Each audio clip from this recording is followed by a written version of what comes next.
Dr. Jennifer Breyer is a professor in gender and women's studies in history at the University of Illinois, Chicago. And the thing that I really want you to know is that her research and teaching are focused on the historical intersections of gender, race, and sexuality. Her first book, Infectious Ideas, U.S. Political Response to the AIDS Crisis, came out in 2009. And she thinks about AIDS as a lens through which to see the complex social and political history of the 1980s and 1990s. So that kind of tells you why Jenny's up here. She is an incredible public historian, and she co-created the award-winning exhibition out in Chicago on LGBT history in Chicago at the Chicago History Museum, and Surviving and Thriving AIDS, Politics, and Culture, a traveling exhibition for the National Library of Medicine. And I'm Still Surviving, a living women's history of HIV and AIDS. So, Dr. Jenny Breyer.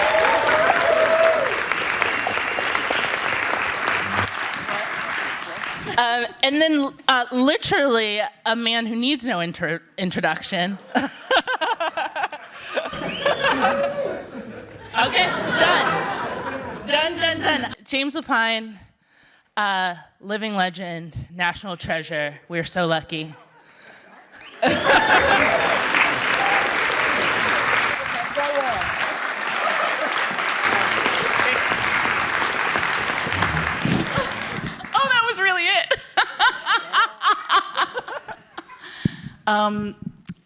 Full disclosure, James has known me since I was about 2 months old, maybe, yeah.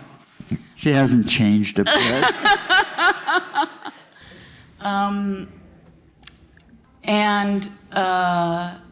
So this was a really just an amazing opportunity. I've never seen this play until Angel Izagirre asked me to write a piece, and Gabby to write a piece for the program, and then I realized that I couldn't write that piece until I talked to you. And so I'm wondering, James, if you could start by telling us like when you got to New York and what it was like for you to get there in the 1970s.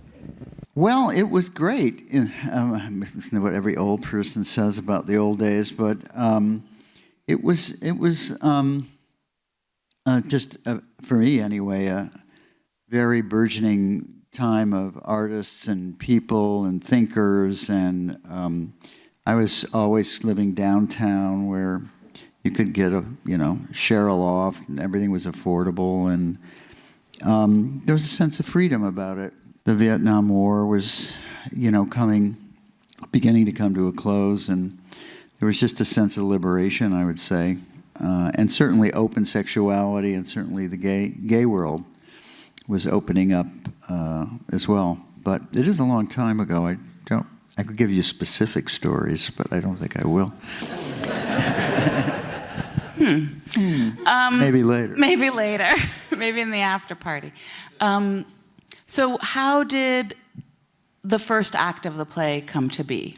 I was just starting out in the theater, as was William Finn, and there was I'll try to make this short, a theater that was being started way over on 42nd Street, which was the old strip joints in New York, and one of the theaters took it over for a legitimate theater, and they asked a bunch of people to work together, and I had done a play there, and Bill Finn had done a musical there, and the artistic director put us together.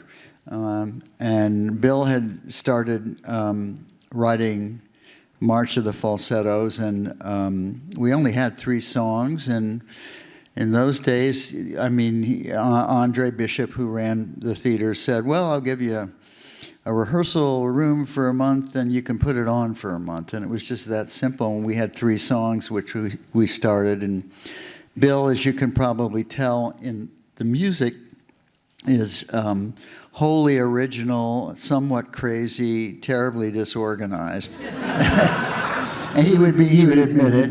And I had a very logical way of thinking. So That's how we worked together.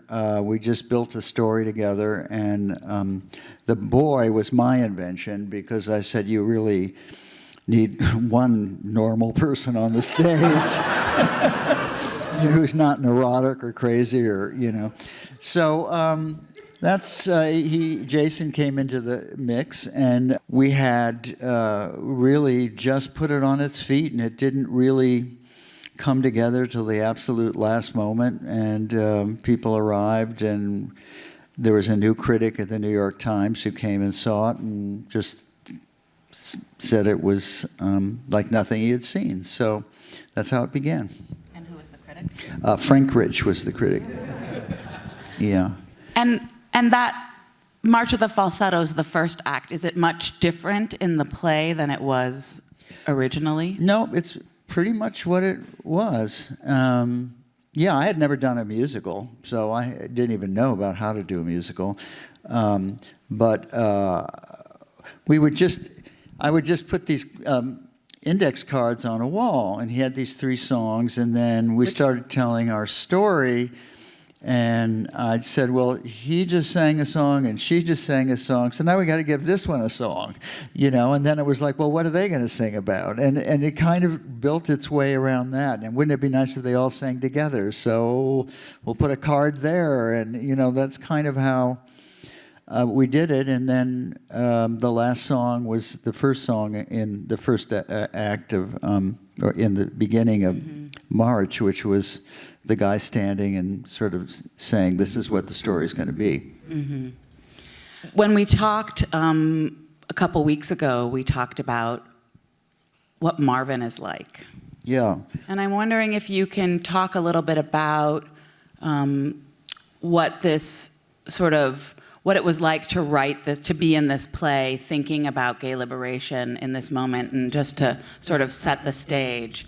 The play is written before anybody knows. I mean, HIV as a virus was traveling in people's bodies in the 1970s, but people didn't really know that. No, the 2 acts were written 10 years apart. So that, you know, but Bill is an openly gay man and wildly eccentric, and Marvin is Bill. And so it was very autobiographical in that way. Mm-hmm. Yeah. And we also talked about this, and it does, everybody sucks in their breath when Marvin slaps Trina. Yeah. Can you talk about what that family dynamic was for you? For me personally? Well, or just for you. I mean, you can if you want. Well, it was kind of scary when that Bill created that moment, and I think Bill had a somewhat complicated relationship with women. He was extraordinarily close to his mother. But it was a very dramatic moment, and I can't remember what it was based on anymore. This is quite a long time ago. But it would get a gasp every night from the audience, and women in particular. But what's weird about the show, not just looking at it tonight, was how it switches tone. It's kind of so wackadoodle, and then all of a sudden it's a little less wackadoodle, and then all of a sudden it's like real. Yeah. And I think when we first did it in a very tiny theater, nothing this big, it was just very impactful because it was so different than what people were used to, and also a sung-through musical where there's really no dialogue at all was kind of unusual. You know, I was thinking, watching it as an elder, one's imagination in your 20s, our 20s was so, how would I put it, uncensored. You know, we had nothing to lose.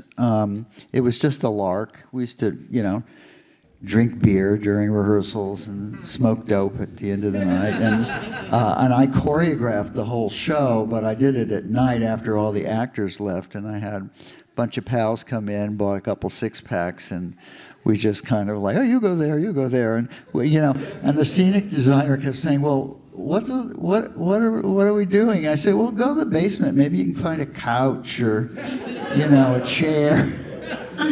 And I said, put them on wheels so we can sort of figure out where they go. And so that whole production was, it was wacky. It was just furniture on wheels in this tiny little space. They were throwing the furniture at each other, and it was a kind of a wackadoodle affair. The first act is definitely, they feel so different. You feel the 70s, and then you feel the 80s. Really, even though they're only 2 years apart, right. Actually chronologically. Well, that's actually what I wanted to ask you. So I know there's a reason why you only go to 1981. Obviously, Jason couldn't have a bar mitzvah much later than that. But you started imagining the second act when?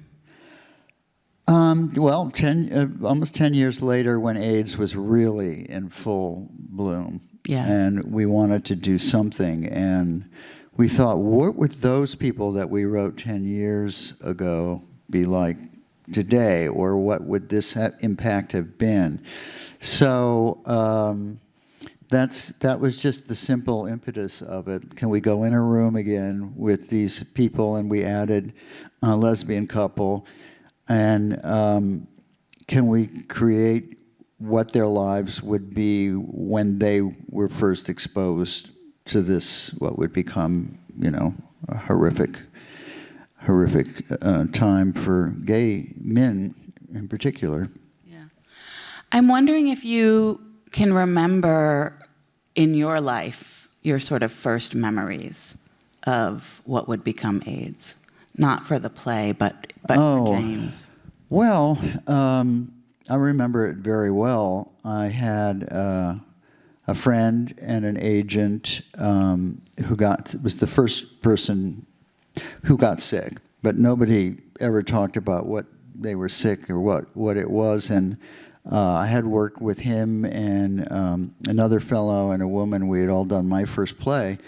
And so we went up to the hospital to see Louise, and when you walked in the hospital is when the shock, everyone was in hazmat suits and signs were all over the place. Everyone was so petrified that you could get it just by being in the room. Are you sure you want to go in there? And that became obviously very immediate then. And he was in denial, or certainly never talked about it, but it was so obvious to the three of us who came to visit him, oh, this is what's going on.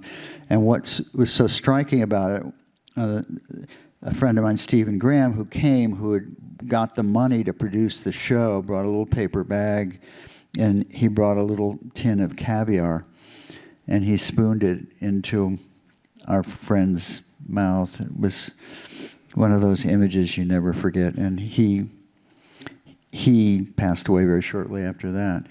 And he was not out, and he was Puerto Rican, and his mother, it was really a hugely dramatic moment for those of us who knew him and were close. And I think that's what happened to a lot of people. They just eventually, it came into their lives. And in New York, particularly at that moment. I am fascinated by the way memory works in the play, because the writers, the directors, the producers of the play are remembering a different moment. And then I wonder what it's like for those of us in the audience who lived through the 1980s, like that is it taps into a different memory for us. And for those of us in the audience who didn't live through that time, they have other first memories of what AIDS means. And so I'm curious to hear you talk about Falsettos as an AIDS play, as an AIDS musical. It's before Angels, it's before, right? Well, I mean, what's thrilling about seeing it tonight is it's telling the story to people who don't even know the story at this point. And I guess sometimes I think what I do in life doesn't have much import, but I don't know, that's my own feeling. But sometimes I remember that something like this actually lives on and will keep some piece of history alive. I think most of us who lived through it, have our own personal memories, like I was talking about. But I don't know. When COVID came around, it was a kind of reminder for those of us who went through the AIDS crisis. But that was, obviously wildly different. But there was a sense of fear that was there. Yeah. And so many gay people were not out in those days. It was, it was not really. It was, and some people didn't want to be out. They loved the underground part of it.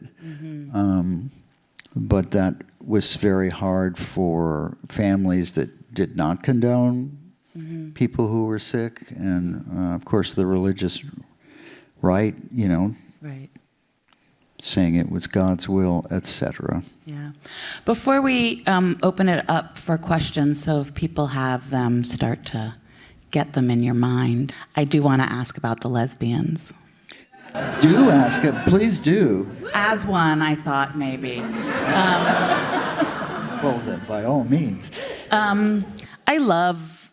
Do you love? I the love them. lesbians? I yeah. do. Oh, that's so good. I thought you were going to say you weren't going to love. No, I love them. them. You did. And I think I said this to you, but for me, the song that I can't get out of my body-mind is the Four Unlikely Lovers. That's extraordinary. It's an extraordinary, extraordinary song. Yeah.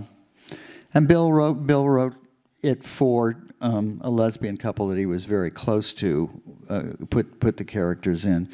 And that song is a killer. It's just a beautiful, beautiful song. Yeah.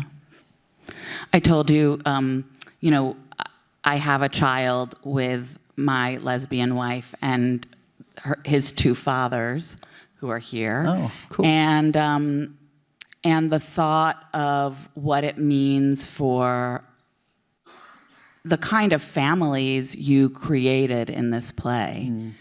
There are so many different kinds of families. Right. And it really prefigures what I think it's hard to sort of imagine in 2024 how radical it was to do that, even in 1990, to really talk about what it means to have a chosen family, what it means for a child, a young Jewish middle-class child, to have four parents. We didn't think about it. We just did it. Yeah.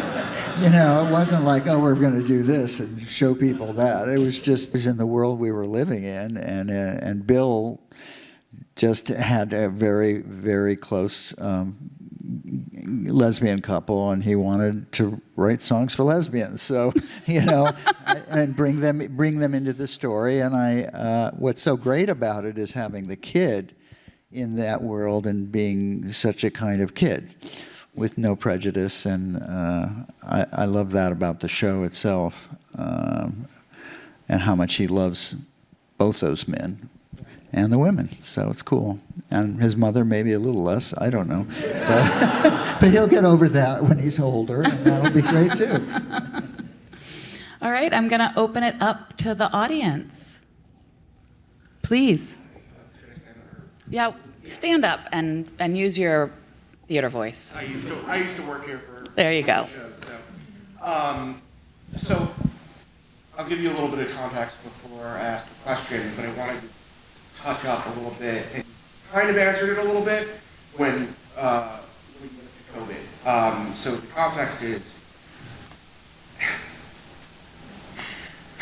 context is I was one of the first and worst cases of COVID in Chicago, and I was in the hospital for 73 days. Wow. And I had to be intubated, the whole 9 yards. I was in the ICU for roughly 2 months.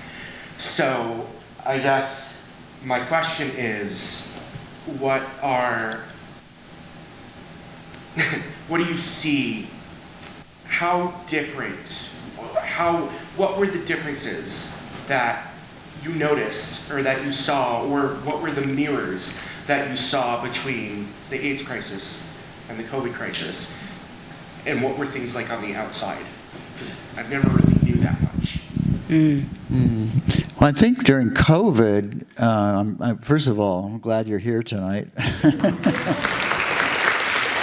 And, I think of that a lot when I see people with masks and running, that there were those people who were at the beginning of the COVID epidemic and before we knew what its consequences were. And I knew some of those people too. So, I think the big difference is in COVID, people hunkered down when they heard there was COVID. At least I live in New York, and that was my experience there. Everything shut down. I mean, it was very dramatic. And I think AIDS was so much more complicated in a way because it was transmitted sexually and not in the air. So I don't think COVID had the same judgments made about it that AIDS did in its day, but I don't think we're sadly done with epidemics, and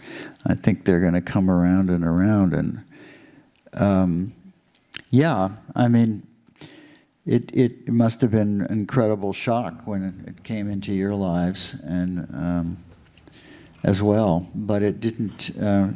People could protect themselves from it, which was somehow with AIDS, it had already spread when it was too late to do anything about it for certain people. I would also just say that we are living in pandemic time. We all have been living in multiple pandemic times. We are still in the time of AIDS. We are still in the time of COVID. And I think it's important. I mean, there are a range of ways to answer that question. There will be dissertations and other things, and absolutely more stories told. But I think it's important to really name that we may not be in a crisis, but we are still in these times. These are the epidemics and the pandemics that, frankly, will define our lifetime. Whether it's those two or Mpox or something else that we don't know about yet. I think the reality is that part of what, you don't see in falsettos, I mean, what James was talking about, like what it was like to go to Bellevue in 1982. And people would have food outside of their doors because no one would deliver food to people. And so the scene where the lesbians deliver the food, I mean, that's a really powerful thing because that didn't happen. And I think it's just important to sort of understand that we are the only thing we have to get through these things. Yeah, please. Hi, my name is John, and I just wanted to express gratitude for you, for both of you, for your for queer storytelling, for education, and for bringing this, for sharing it with the queer community. And just as a serendipitous side note, I was here with my friends. They picked the 14th to come and see Falsettos, and it happens to be the anniversary. I lost my boyfriend at the time, 24 years ago, to AIDS in a hospital, and it was a great way to celebrate his life and the life of those we lost. So it struck me it was surprising, Mr. Lapine, that you said, would people remember the work that I did? And I want you to know that that's just part of it in celebrating and telling that story over and over again, which is important. Thank you.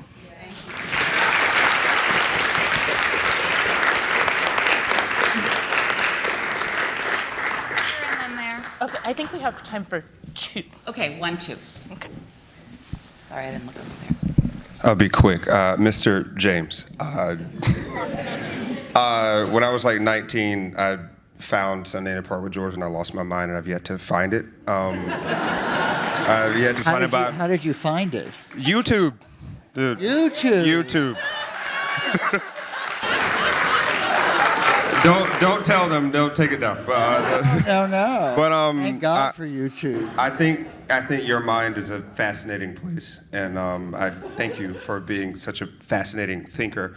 I have like a tiny two-part question to ask you about this play. How did you and William Finn develop the world of this play? Like, what were the conversations around that? And then how do you, as a librettist and a director and a writer, tease songs out of composer lyricists? Like, what was that? Because you spoke about it a little bit, but like, what is that process of like teasing these things out of people? Well, the last question about how you make a musical, basically, is usually starting with a story, a book. In this case, there was no book, but I would write things out for Bill. And then, well, this is so unusual. It's really an opera, it's a little opera. And but when you're writing a regular musical, you have to know why people are singing and why they're not singing. So in some ways, it's easier to do this because everybody's singing everything. But once people start talking to each other and then they break into song, it's like, what's going on here? So that's sort of the challenge of a musical. And in terms of inspiration or imagination or something, which is a question I get a lot, I have no idea. I mean, I want to say I have no idea, but I think every writer or every creator or everything is just different. I mean, I like to tell people I had 2 brain concussions when I was very young, and one of which I kind of went in and out of consciousness for a little while, and so that's how I get inspired. I dream a lot, and a lot of things are going on in there I don't even know about, but I just go with them, Yeah. And then this last question. Thank you. Hi there. My name is Amanda. Thank you so much for being here tonight. I'm sure we all really, really appreciate it. One of the themes of the show that jumps out a lot to me is masculinity, especially like growing up and kind of figuring that out for Jason. So I think the question I have is, how has our sort of social concept of masculinity kind of grown and evolved since you wrote the play, especially in conversation with queerness? I'm not sure I I think this question is beyond me. There's a bunch of shrinks up there that I happen to know that could probably really give you some information on that. But I do think you bring up an interesting subject of masculinity, particularly now as genders and everything is becoming so fluid, and it's being redefined in certain ways, and I think also calcified in certain ways as well. And I look at it with great curiosity because I don't understand it in a way, although I understand the fact that we have male and female parts of ourselves. I think everybody does, although some have more one or the other. And then there's those guys, that just don't want to recognize that female part of themselves. But I think that's changing a lot, or already has changed. And I don't know. I think you should talk to that because this is the woman with the PhD. I don't know. You can call me Doc, right? The first time I listened to the play a lot and was reading, and then I watched on YouTube one of the performances at Lincoln Center. At first, I thought that the first act really had a patriarchy problem. So I think for me, it was less about masculinity and more about patriarchy. And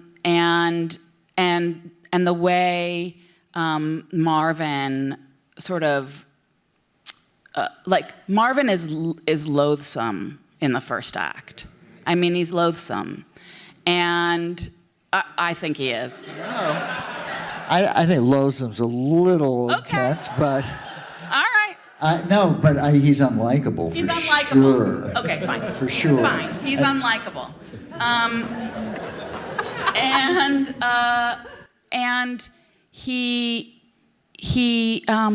And something happens,